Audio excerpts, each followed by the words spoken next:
You are listening to I Survived the Wild Outdoors podcast, where real outdoors men and women share their heroic tales of survival. I'm your host, Brad Mathewson, and this is their story. Bear spray saves lives. Because bear spray is the safest, easiest to use, and most effective way to deter an aggressive bear. Research shows that using bear spray protected people from serious injury or death more than 90% of the time. Bear spray can be dangerous to humans. The spray's inflammatory properties can cause similar effects to humans as they do to bears, including involuntary tearing and burning of the eyes, runny nose, temporarily restrict your ability to breathe, and intense burning sensation. Well, the story I'm going to share today checks all the effects above, and then some. As I like to say, the more time I spend in the woods, the probability of me doing something stupid goes up exponentially. As you probably guessed by now, the story is about me getting sprayed by an entire can of bear spray. So back in 2019, I was fortunate enough to draw a Wisconsin bear tag. This is for Zone F. So for those of you out there that don't know, Zone F in Wisconsin is a heavily agricultural area. Lots of corn. So it's not very difficult to draw the tag. It takes about 2 years to draw the tag. But the problem is, statewide in this zone, which is a very large, covers a good chunk of Wisconsin, basically the eastern portion all the way down to the southern border of Illinois, which is a fairly large area. The bear density isn't that high, depending on where you're at. But with all the agricultural land, the corn especially, the bears are very difficult to harvest because the DNR is very smart on their dates is to control bear harvest. So when the season opens for bear hunting, which is typically like that, first week of September, the acorns are dropping. The choke cherries, the crab apples, a lot of the wild food that Mother Nature provides, and of course corn is at its milky state, and the bears are heavily feeding on that. So they kind of abandon your baits around that time. So stay in this Zone F, only 11 bears are actually harvested, which is it's extremely low.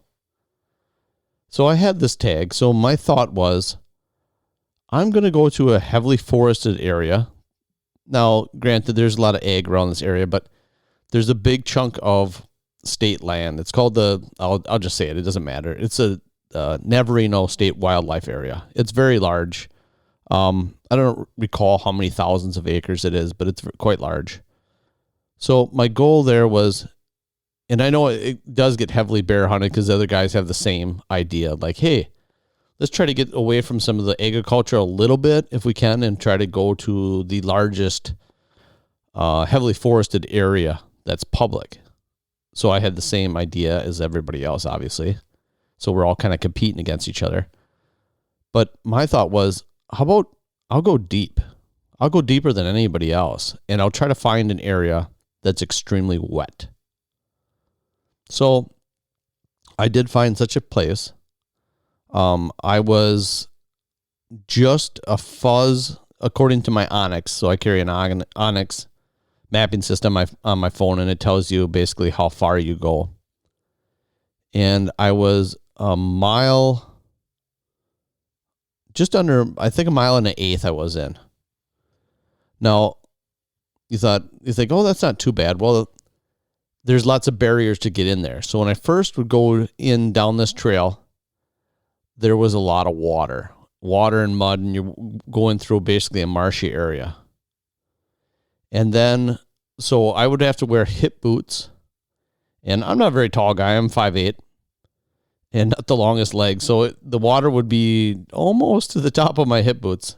And I'd have anywhere from a 40 to 60 pound backpack on with my bait and some fryer oil. And I'd take my trekking pole so I wouldn't tip over.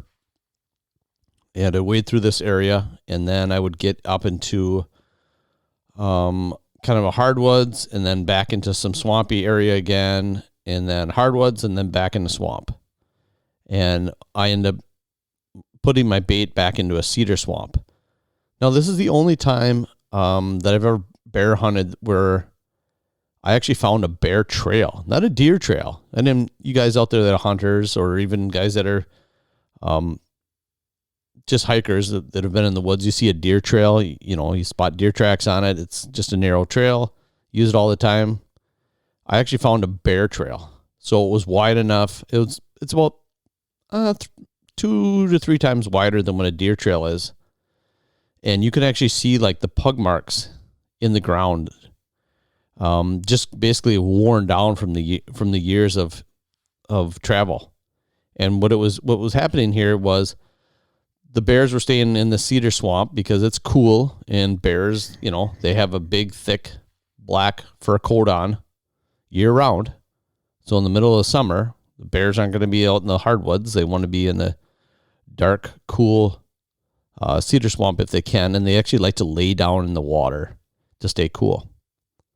So what was happening here was, as evening would come, they would make their way out of the cedar swamp and off of the public, and then onto some private, and then there was some agricultural lands there. There was soybeans and corn. So I was basically trying to catch the bears going out to their natural feed. So I thought I'll put a bait there. As they're making their way out just before dark, they're going to stop at my bait. It's going to be a perfect transition area. So I won't really have to so much as compete with the other bear hunters and so much compete with the agricultural land, because they have to walk past me anyway. So it was like a perfect setup. The problem was it was so wet that it would literally, when I left my pickup truck and walked into my baited up and came back, it would take an hour and 45 minutes.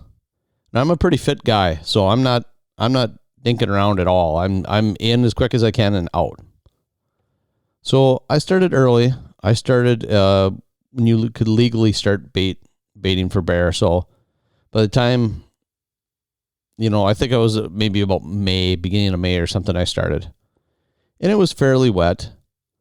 And like I said, it was doing the hour and 45 minutes. And I was only baiting on the weekends because, I work. So I was trying to get up like 4 a.m, and I got an hour drive. So I get there, a little after 5. Go in and bait, and then I had a second spot that actually had a canoe into a bog, basically, to try to get away from hunters. So I'm doing everything I can to try to get away from hunters and away from the ag and closer to where the bears are spending the majority of their time. So because I'm in these areas where the bears are, I was bumping into bears. So I'm going in early in the morning because especially in the springtime, I coached spring football. And so I'd have to try to get my baiting done before football at 10 o'clock. So I'd go real early. Well, the problem is that when I was going in to bait, I was bumping bears out.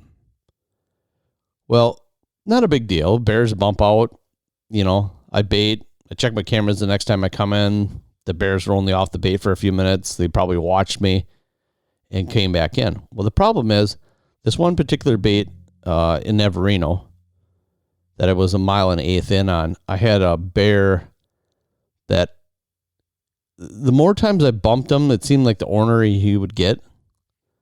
And finally, the last time I was in there, I got within probably, I don't know, maybe about 40 yards.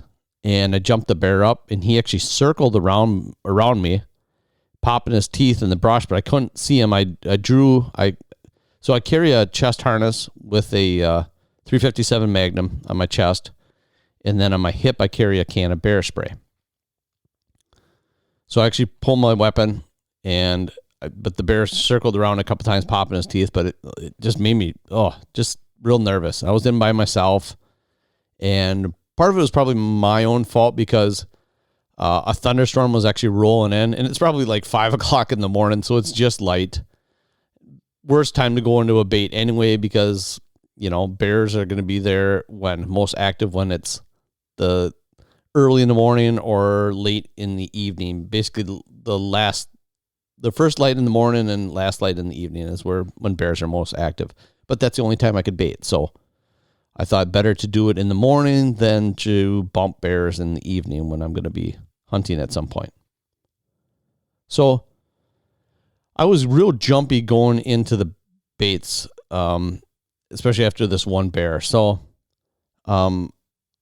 I ended up getting a little bit bigger canister of bear spray than what I had. I had a little tiny canister before, and this next time I bumped up to, I believe it was Frontiersman, make stuff. And I know a lot of guys carry it out when they go out west.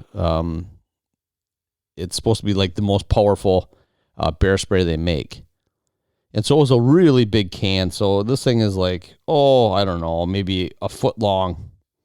And I had it on my hip holster, so I could do a quick draw. You don't want to, the last thing we want to do, I see so many guys, especially if I'm out west hunting, they have their bear spray. Like, where's your bear spray? You ask them. Oh, it's in my pack. Well, that doesn't do you any good. You're not going to do a bear charges. You're going to set your pack down and dig for your bear spray.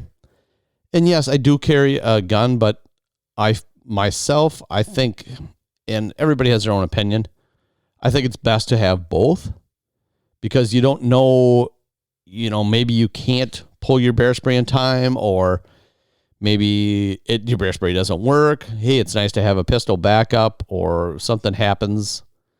Like I said, you have two options basically. And most of the time the bears are more scared of you than you are of them, or they're real curious. But every bear has their own attitude, and this one particular bear had an attitude. And the more times I went in there, I suppose because I'm in there bumping him off his food source, and thought maybe I was competing against him, maybe thought it was another bear, I don't know. So this one particular morning, I had my buddy Les with me. My buddy Les, I could tell you a lot of stories. He's been with me through thick and thin, and I've taken him on some pretty crazy adventures. He's an retired Army vet. He is 70 years old, and he has a pacemaker.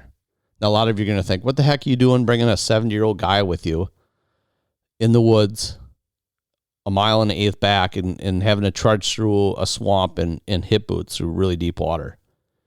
Well, Les is a different cat. So this guy still walks 4 to 5 miles every single day.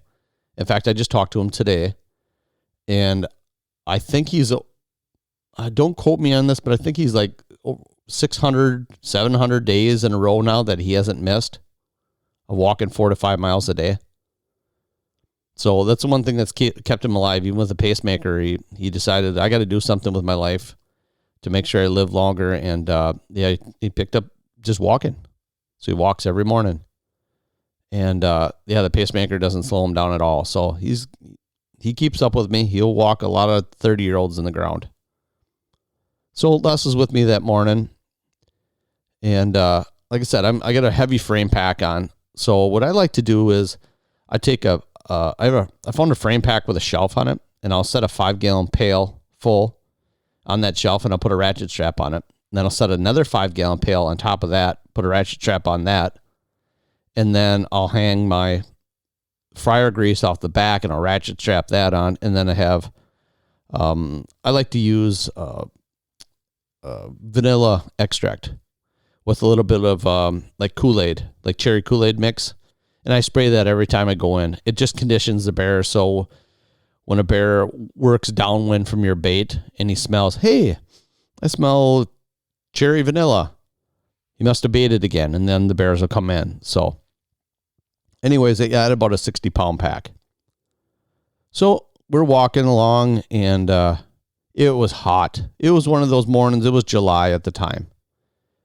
And already in the morning at 5 in the morning. It's mid 80s already, and it is humid. I mean, dew point had to be over 70%. You could chew the air. It was one of those mornings. You're sweating, and anyways, we get about 3/4 of the mile back in, and my buddy Les, when the humidity is that high, it's really hard for him to breathe. His breathing is that good, so he's got to take a break. So we get about 3/4 of the way in and out of that swampy area, and we're kind of getting into this hardwoods, which is kind of wet at the time and a little bit of muddy, but it wasn't too bad of walking. So we always have this log, and we usually stop and take a little rest there when he comes with me. So anyways, we get to that point, and like I said, I got a 60-pound pack on, and I have my walking sticks. I love walking sticks. They take a lot of load off your legs, especially when you're walking through wet, swampy area, and it has that mucky bottom, and it almost wants to suck off your boots when you're trying to pull your boots through. So it really helps keep your balance. So anyways, we get to this spot, and I don't want to sit down, because anybody that's had a heavy pack on, once you sit down, it's kind of hard to, it's not the easiest thing to get back up. So what you do is you just kind of lean your shoulders over and bend at the waist, and you kind of lean over your trekking poles and just kind of keep your weight there and just kind of take a break. And I just leaned over, and all of a sudden I heard, and I'm looking around, and I'm like, Is there a snake? Like, what is that noise? He's like, I don't know. And I stood back up when I heard that noise. Oh, then I felt a little bit of burning sensation in my leg, and didn't really think much of it. So I bent over again, and sorry about that. I don't know how that sounds on my mic, but I heard it again. And I'm like, what the hell is that noise? Excuse my language. And I looked down, and my pants. So I like to wear brush pants and a tank top. And my pants are red. I'm like, what the heck is that? And all of a sudden, it hits me.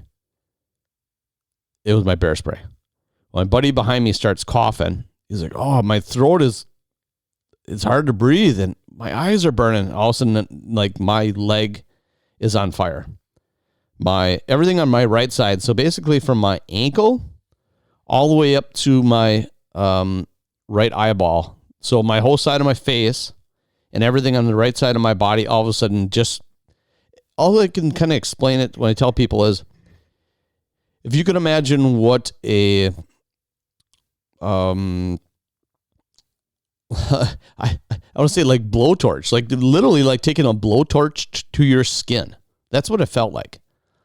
Like just this horrific, like level 10 burning sensation on your skin.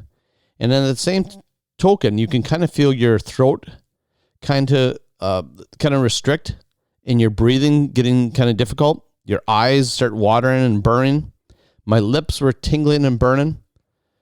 So I realized I looked down at my bear spray can, and what had happened is we were walking through this one brushy area, and we were the water, we'd got more rain. So a couple of areas, it was almost over the top of my hip boots. So we kind of pushed our way through these red willows. And at one point, my hip I got hung up on some brush. So I kind of pulled my way through. What happened is on those bear spray canisters, there's a white safety clip.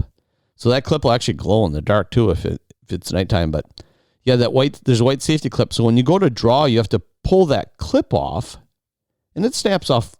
I don't want to say it's really difficult. It's not that hard, but it's not that easy either. And there's a safety clip on. Once that safety clip's off, it just basically has a trigger. So what had happened is that clip came off, and I'm walking along.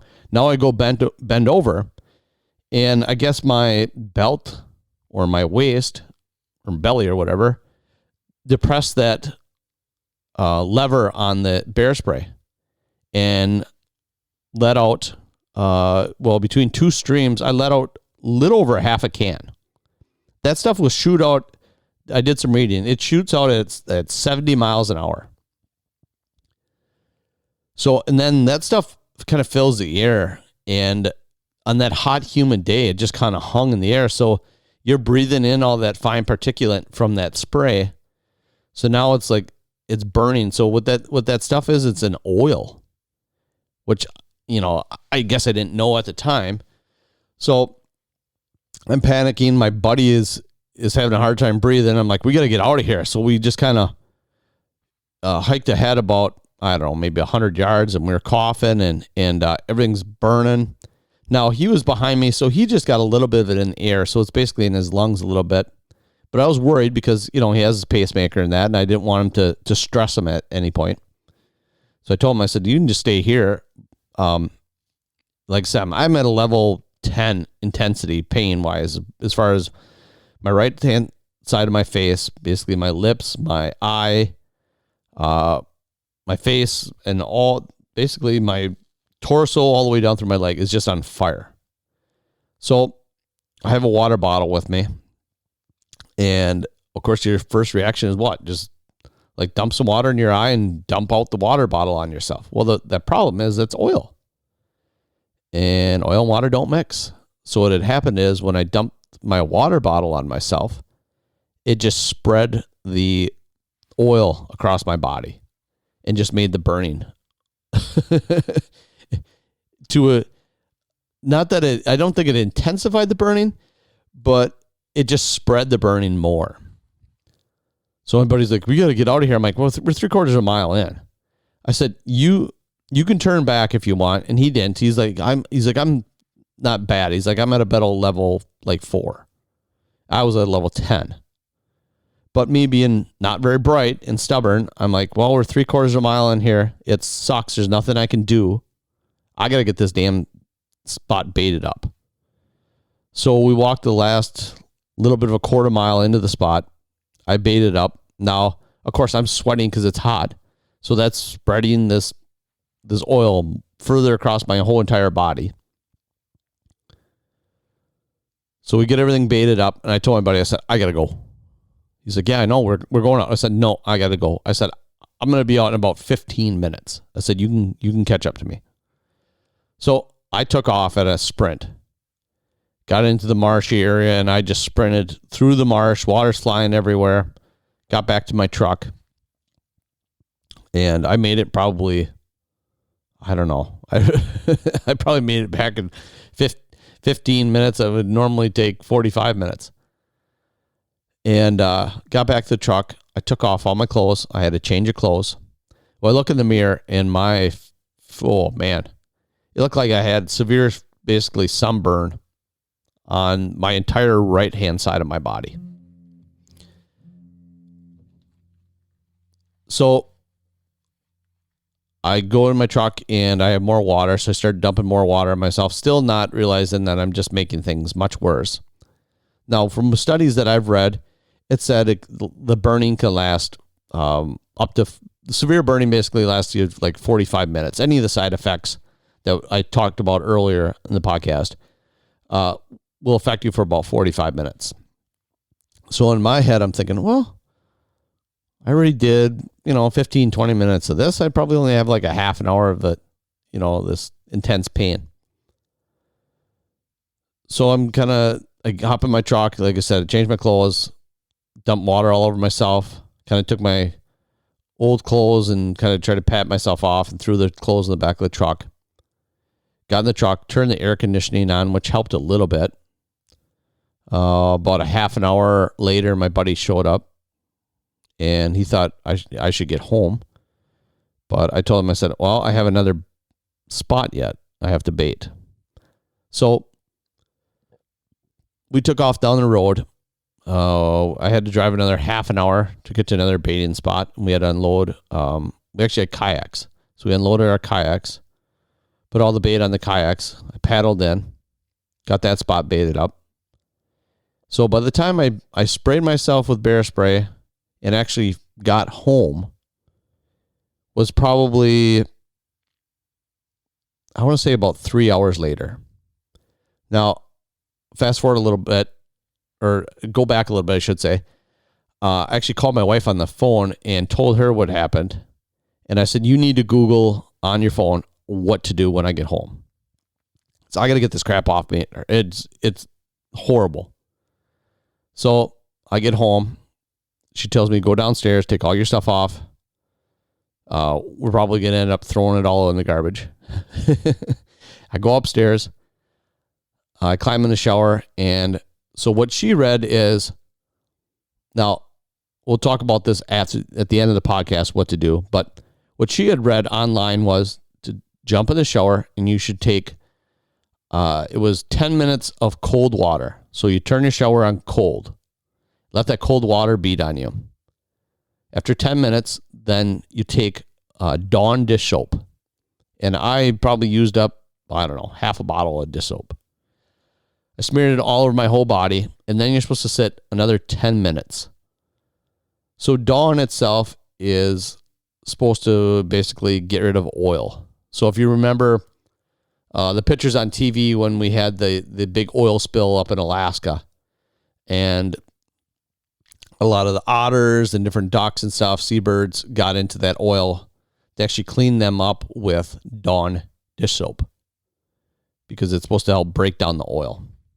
So being that this bear spray is oil base, it did help. So at that 10-minute mark, I smeared all that down on me. I waited another 10 minutes. Excuse me. And then basically it was like a rinse repeat. I had to do that, I think, like 3 times. So I was freezing.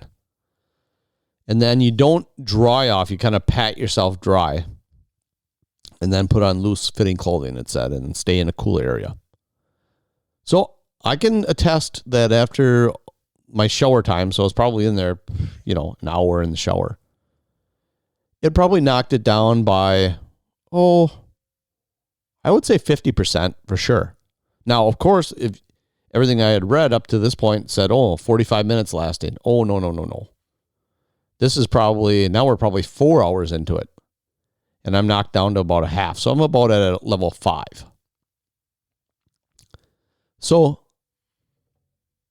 now days go by after this happened. So this was on a Saturday. By Monday, I would say by Monday morning, the redness in my face had pretty much disappeared.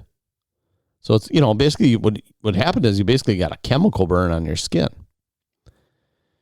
And the burn marks, I want to say burn marks, but that was kind of what it was, chemical burn on the right-hand side of my body.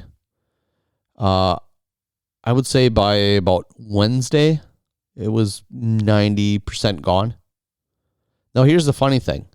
I don't know if your lips are more porous, but I would say for sure a week and a half after this took place, every time I took a drink of water, my lips would tingle. Like that oil was in my lips. It couldn't, maybe because I didn't smear Dawn dish soap on my lips, I guess. But yeah, it was actually in the pores of my lips. And every time I took a drink of water, it would reactivate that oil and it would burn just a little bit. Not bad. Probably like a 3.